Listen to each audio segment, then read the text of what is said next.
Everyone. विद्यार्थियों, tangent academy maths YouTube channel की ओर से मैं अभय कुमार आपके सामने विद्यार्थियों डिस्कशन का जो पार्ट है वह 3 डायमेंशनल ज्योमेट्री से लिया गया कंटेंट्स है। कंटेंट्स एज ए क्वेश्चन के रूप में है तो सिंपल सा, लेकिन समझना आवश्यक है। वह क्वेश्चन आपके सामने देखो, इस व्हाइट बोर्ड पर लिखा हुआ है find the direction cosines of A line. ध्यान दो, ध्यान देना, हमें लाइन का डायरेक्शन कोसाइंस निकालना है। अब कौन सा लाइन लिखा हुआ है? It makes equal angles. देखो, it makes equal angles with coordinate axis. एक ऐसा लाइन जो कोऑर्डिनेट एक्सिस के साथ, देखो एक्सिस, कोऑर्डिनेट एक्सिस के साथ इक्वल एंगल्स बनाता है। यानी एक लाइन है, स्पेस में वो लाइन है जो एक्स वाई और जेड एक्सिस के साथ इक्वल एंगल्स बनाता है। It means alpha beta and gamma equal है। अब मैं फिर से एक बात बोल देता हूं, what are alpha beta and gamma? Alpha beta and gamma are direction angles. अब डायरेक्शन एंगल्स क्या है? कोई लाइन स्पेस में एक्स वाई और जेड एक्सिस के साथ जो एंगल बनाता है वही डायरेक्शन एंगल्स है। तो क्वेश्चन के अनुसार लिखा हुआ है, देखो कि equal angles with the coordinate axis. मैं लिख देता हूं, equal angles with the coordinate axis।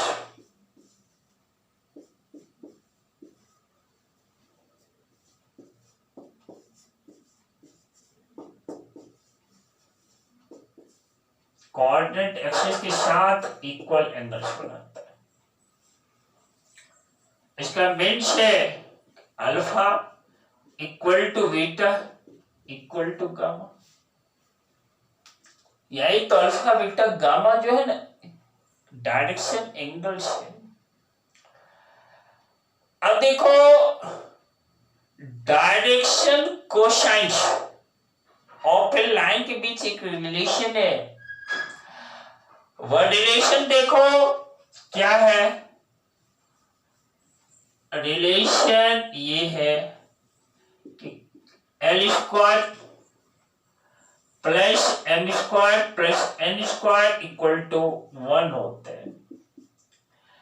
यह एलिमेंट है क्या? Direction cosines of the line है। किसी लाइन के डायरेक्शन कोसाइंस के स्क्वायर का सम हमेशा 1 होते हैं। और इसको पढ़ा है, पिछले क्लास में मैंने पढ़ाया है। यहां पर एल क्या है? यही तो कोस अल्फा है, यानी L square cos square alpha. यहां देखो कोस स्क्वायर डेल्टा प्लस क्या है? कोस स्क्वायर गामा, यही दैट इज इक्वल टू 1 है। यह क्या है? 1 है। Now alpha beta and gamma क्या है? इक्वल है। देखो, alpha equal to beta equal to क्या है? गामा। चूंकि तीनों इक्वल हैं तो देयरफॉर देखो cos square alpha plus cos square alpha plus क्या? cos square alpha that is equal to 1 है। यानी बीटा भी अल्फा है, गामा भी अल्फा है। cos square alpha plus cos square alpha plus cos square alpha that is equal to 1। That means देखो 3 cos square alpha equal to 1। इतना ही नहीं रुकना है, यहां पर देखो इस पार्ट में मैं लिख देता हूं cos square alpha equal to 1, therefore cos alpha equal to मेरा क्या है, सॉरी यहाँ 3 cos स्क्वायर अल्फा है, 1 है, cos square alpha equal to 1/3, therefore देखो cos अल्फा क्या है, दैट इज प्लस माइनस 1/√3, क्या है, प्लस माइनस 1/√3, cos अल्फा मेरा प्लस माइनस 1/√3 है। सिमिलरली cos बीटा भी प्लस माइनस 1/√3 है, cos गामा भी प्लस माइनस 1/√3 है। Why? Because of alpha, beta and gamma are equal. तो इस तरह से मैं यहां लिख देता हूं cos beta is also plus minus 1/√3, cos gamma is also equal to plus minus 1/√3।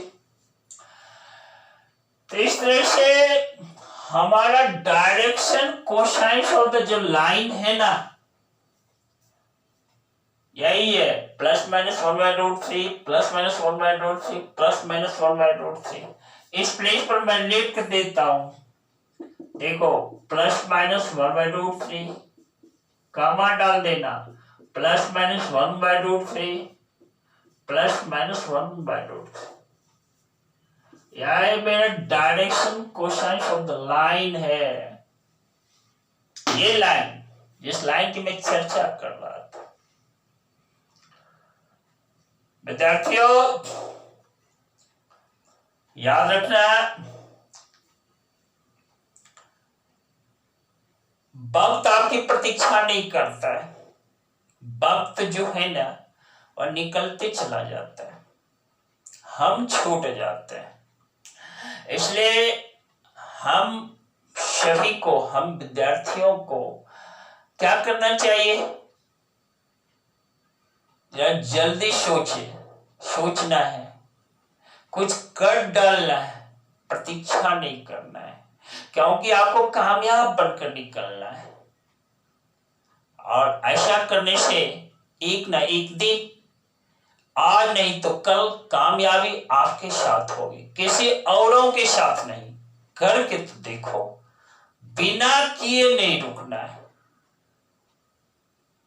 विद्यार्थियों जो नए बच्चे हो चैनल पर, चैनल को सब्सक्राइब करना नहीं छोड़ना, और हाँ बेल आइकन दबाना होता है, बेल आइकन दबा देना ताकि वीडियोज की सूचना मिल जाए। और लाइक और शेयर करोगे इसलिए कि आपके साथी से लाभान्वित हो सके, लाभ ले सके। इसी के साथ आप सभी बच्चों को बहुत सारा धन्यवाद। मैं फिर आऊंगा जस्ट अगले क्लास में आपके सामने, और जब भी आता हूं आप पॉडकास्ट कर लेते हैं कि सर कुछ ना कुछ नया कंटेंट लेकर आते हैं। और नया कंटेंट इसलिए कि क्वेश्चंस अलग अलग होते हैं, अलग अलग क्वेश्चन पर नया नया कंसेप्ट अप्लाई होता है यार। इसी के साथ बहुत अच्छा, वेरी गुड।